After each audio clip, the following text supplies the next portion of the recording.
When you start learning Chinese, your ability to communicate increases with every word you learn. But as your level improves, this feeling goes away and it might feel like you're no longer making progress. Welcome to the intermediate plateau.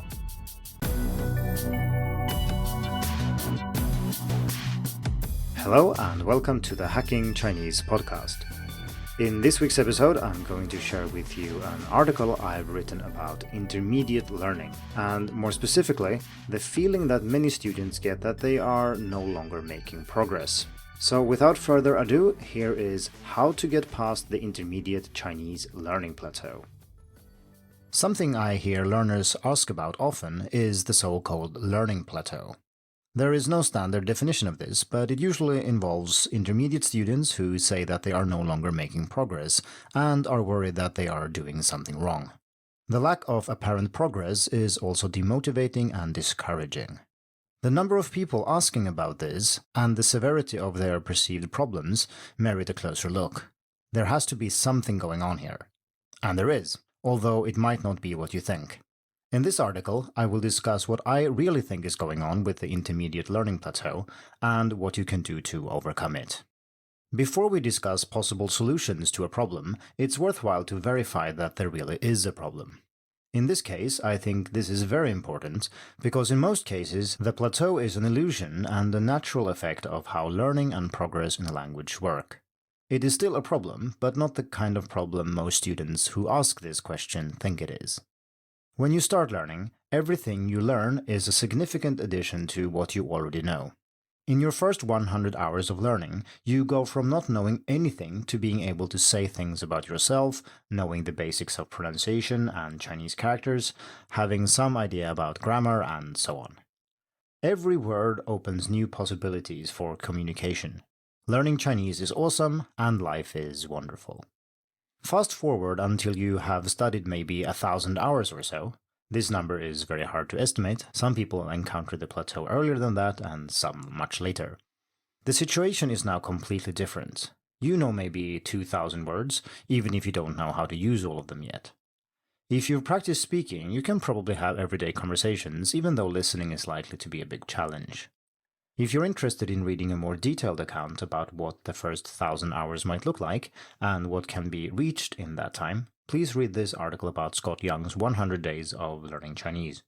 At this level, if you spend another 100 hours learning, you might not notice much difference. You still find it hard to understand what native speakers say, and you still lack words when you try to say things.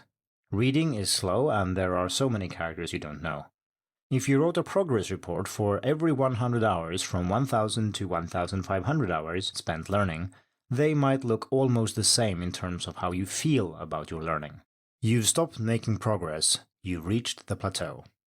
It may occur earlier or later than the numbers I've given here, of course, but at some point most learners feel that they simply aren't making much progress anymore. This is not a problem that goes away, of course. I have no idea how many hours I've spent learning Chinese in some way or form, but it's certainly many tens of thousands of hours. If I spend another 100 hours learning, I will notice absolutely no difference whatsoever. For example, I'm currently listening to the audio version of Liu Cixin's 黑暗森林. It's about 30 hours long.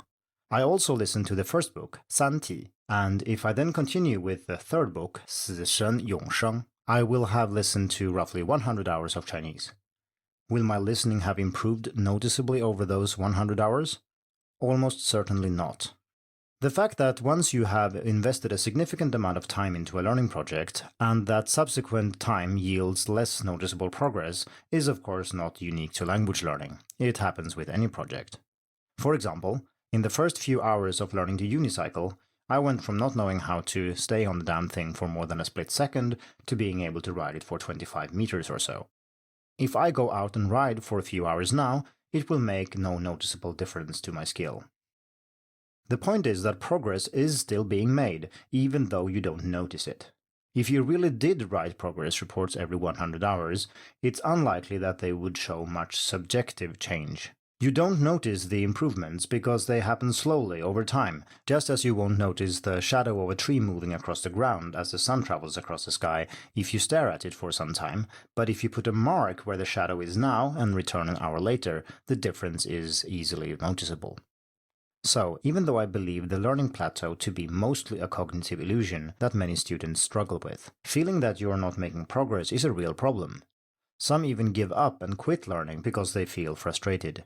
One way of alleviating the problem is to benchmark your progress. This involves regularly doing objective assessments of your Chinese that you can compare over time. You will then see that you are making progress between each benchmarking. A very simple but common way of benchmarking is to take a standardized exam and see how your score improves over time. Keep track of measurable things, such as how many words or characters you know, and how much you read and listen, and keep recordings of your spoken conversations. An added benefit to benchmarking is that you will be able to verify if your progress really is plateauing or not. As I've already said, I'm convinced that most students who describe this problem are still making progress, but that is not always the case. Want to find out? Benchmark.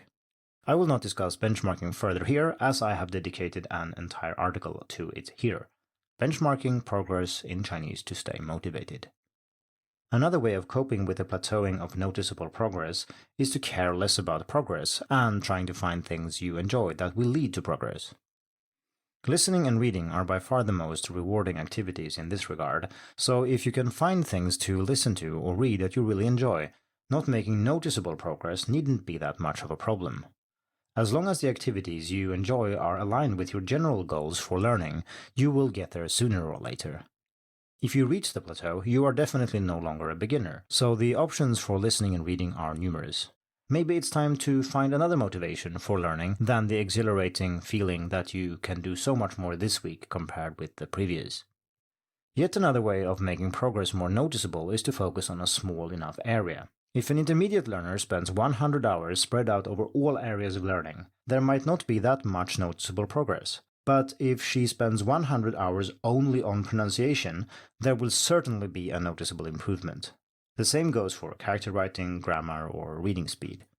This is the idea behind Hacking Chinese Challenges, where we focus on one topic every month and strive to improve that topic in particular. Most people will not be able to clock 100 hours in one challenge, but the idea is the same. If you have tried everything mentioned above and you really aren't making any progress, even though you are investing time, something must be seriously wrong with the way you are learning.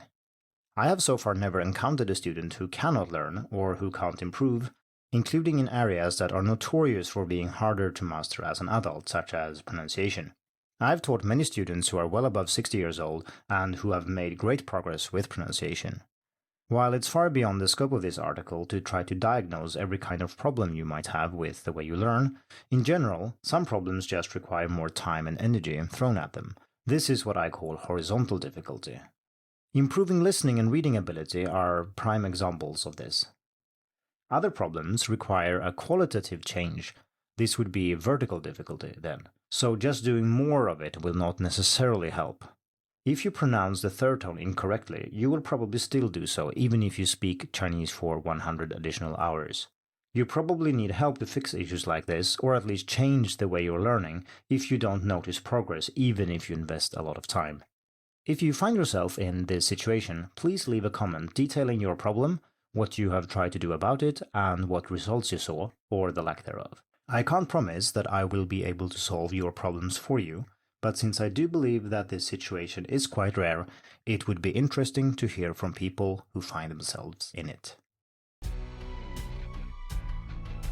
Thank you for tuning in to the Hacking Chinese podcast. If you like this episode, please share it. More information and inspiration about learning and teaching Chinese can be found at hackingchinese.com. See you in the next episode, and until then, good luck with your studies.